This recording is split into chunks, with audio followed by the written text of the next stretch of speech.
अस्सलाम वालेकुम नाजरीन। बहुत पुराने ज़माने की बात है जब गांव की कच्ची दीवारों में भी बरकत होती थी, पर वक्त ने ऐसा करवट बदला कि आसमान से आग बरसने लगी। लोग कहते हैं कि जब ज़मीन पर इंसानियत कम होने लगती है तो कुदरत अपना हाथ खींच लेती है। उस साल गांव के कुएं सूख चुके थे, दरारें ऐसी पड़ी थीं जैसे ज़मीन प्यास से रो रही हो। अमीर अपने गोदामों को ताले लगा चुके थे और गरीब अपनी किस्मत को रो रहे थे। लेकिन उसी सूखे और भूख के सन्नाटे में एक आवाज गूंजी, एक ऐसी आवाज जिसने साबित कर दिया कि जब इंसान के पास देने को कुछ न हो तब भी वो बहुत कुछ दे सकता है। क्या एक रोटी की कीमत एक साम्राज्य से बड़ी हो सकती है? क्या एक भूखे का पेट भरने से तकदीर की लकीरें बदल सकती हैं? आज की ये दास्तान आपको उसी तपते हुए गांव की गलियों में ले जाएंगी जहां एक माँ और उसका बेटा अपनी आखिरी सांसों और आखिरी रोटी के बीच एक ऐसा फैसला लेते हैं जिसे सुनकर आज भी लोगों की रूह कांप जाती है। एक गांव में हबीब नाम का एक बुनकर रहता था।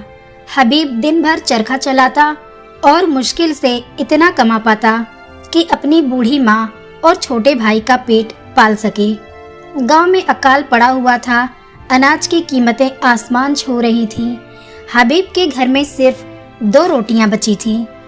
हबीब ने सोचा, एक रोटी माँ को खिला दूंगा और एक छोटे भाई को मैं पानी पीकर सो जाऊंगा।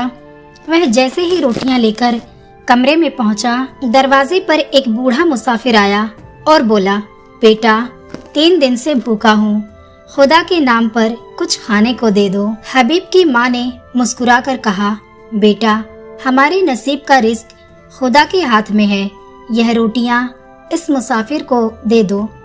सदका कभी माल कम नहीं करता। हबीब ने वो दोनों रोटियां उस मुसाफिर को दे दी। मुसाफिर ने दुआ दी, जा बेटा, खुदा तुझे वहां से नवाजेगा जहां से तूने सोचा भी न होगा। उस रात पूरा परिवार भूखा सोया, लेकिन उनके चेहरों पर एक अजीब सा सुकून था। अगले दिन हबीब जब जंगल की तरफ लकड़ी लेने गया तो उसे रास्ते में एक घायल परिंदा मिला। उसने अपनी कमीज फाड़कर उसकी पट्टी की और उसे पानी पिलाया। यह भी एक तरह का सदका था। जंगल में लकड़ी काटते समय हबीब की कुल्हाड़ी एक पुरानी जमीन में धंस गई। उसने खुदाई की तो वहां एक तांबे का संदूक मिला जो कीमती मोतियों और जवाहरात से भरा था। हबीब डर गया। उसने सोचा, यह गांव के मुखिया की जमीन हो सकती है। वह ईमानदारी से मुखिया के पास गया और पूरा किस्सा सुनाया। मुखिया बहुत लालची था। उसने हबीब को झूठे इल्जाम में जेल में डाल दिया और सारा खजाना हड़प लिया। मुखिया ने सोचा कि अब वह शहर का सबसे अमीर आदमी बन जाएगा, लेकिन जैसे ही उसने संदूक खोला उसमें से बिच्छू निकलने लगे। वह जितना उसे छिपाने की कोशिश करता, मुसीबतें उतनी बढ़ती जाती। गांव में एक मशहूर दरवेश अल्लाह वाले आए। उन्होंने मुखिया से कहा, यह खजाना सदका की बरकत है जो सिर्फ हबीब के नसीब का है। तूने उसका हक मारा है, इसीलिए यह तेरे लिए जहर बन गया है। मुखिया डर गया और उसने हबीब को आजाद कर दिया।